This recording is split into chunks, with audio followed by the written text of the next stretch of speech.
ವಿಶೇಷ ಚೇತನರ ವಾರ್ತೆಗೆ ಸ್ವಾಗತ. ಕೊನೆಗೂ 14 ಜಿಲ್ಲೆಗಳ ಲೋಕಸಭಾ ಚುನಾವಣೆಗೆ ತೆರೆ ಬಿದ್ದಿದೆ.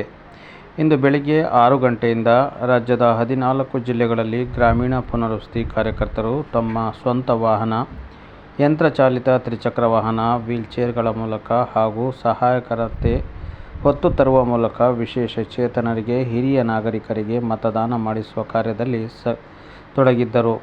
ರಾಜ್ಯದ ಅನೇಕ ಜಿಲ್ಲಾ, ತಾಲೂಕು, ಗ್ರಾಮ ಪಂಚಾಯಿತಿ, ಗ್ರಾಮಗಳ ಮತಗಟ್ಟೆಗಳಲ್ಲಿ ವಿಶೇಷ ಚೇತನ ಕಾರ್ಯಕರ್ತರು ಅತ್ಯಂತ ಉತ್ಸಾಹಭರಿತರಾಗಿ ಮತದಾರರನ್ನು ಮತಗಟ್ಟೆಗೆ ತರುವ ಮೂಲಕ ಸಹಕರಿಸಿದರು. 101 ವರ್ಷದ ಶತಾಯುಷಿಗಳಿಂದ ಹಿಡಿದು ಪ್ರಥಮ ಹಂತದ ಮೊದಲ ಮತದಾನ ಮಾಡುವ ಮತದಾರರಿಗೂ ಸಹ ನಮ್ಮ ಗ್ರಾಮೀಣ ಪುನರ್ವಸತಿ ಕಾರ್ಯಕರ್ತರು ತಮ್ಮ ಕೈಲಾದಷ್ಟು ಸಹಾಯವನ್ನು ಮಾಡುವ ಮೂಲಕ ಮತದಾನ ಕಾರ್ಯದಲ್ಲಿ ತೊಡಗಿಸಿಕೊಂಡರು.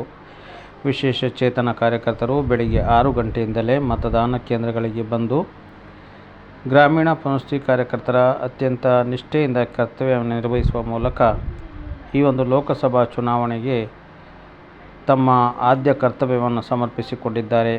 ಹಿರಿಯ ನಾಗರಿಕರನ್ನು ವೀಲ್ಚೇರ್ನಲ್ಲಿ ಕುಳಿಸಿಕೊಂಡು ಬರುವ ಮೂಲಕ, ಕಣ್ಣಿಲ್ಲದವರನ್ನು ತನ್ನ ಕೈ ಹಿಡಿದುಕೊಂಡು ಕರೆತರುವ ಮೂಲಕ ಹಾಗೂ ಕಿವಿ ಕೇಳಿಸದವರನ್ನು ಸನ್ನೆ ಭಾಷೆಯ ಮೂಲಕ ಅವರಿಗೆ ಮತದಾನ ಮಾಡುವಂತೆ ಜಾಗೃತಿ ಮೂಡಿಸಿ ಕರೆತರುತ್ತಿರುವ ದೃಶ್ಯ ತಾವುಗಳು ಗಮನಿಸ್ತಾ ಇದ್ದೀರಾ.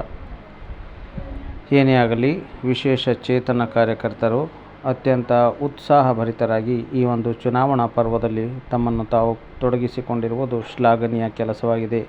ಈಗಲಾದರೂ ಘನ ಸರ್ಕಾರ ಇವರುಗಳ ಸೇವೆಗೆ ಮೆಚ್ಚಿ ಕೊಡಬೇಕಾದ ಎಲ್ಲ ಸಮರ್ಪಕ ಸೌಲಭ್ಯಗಳನ್ನು ನೀಡಿ ಅವರಿಗೆ ಸೇವಾ ಭದ್ರತೆ ಹಾಗೂ ಕನಿಷ್ಠ ವೇತನವನ್ನು ಜಾರಿ ಮಾಡಲಿ ಎಂದು ನಮ್ಮ ಚಾನಲ್ ಮೂಲಕ ಪರಿಪರಿಯಾಗಿ ವಿನಂತಿಸಿಕೊಳ್ಳುತ್ತೇವೆ. ಈ ವಿಡಿಯೋಗೆ ಲೈಕ್ ಇರಲಿ, ಇತರರಿಗೂ ಶೇರ್ ಮಾಡಿ.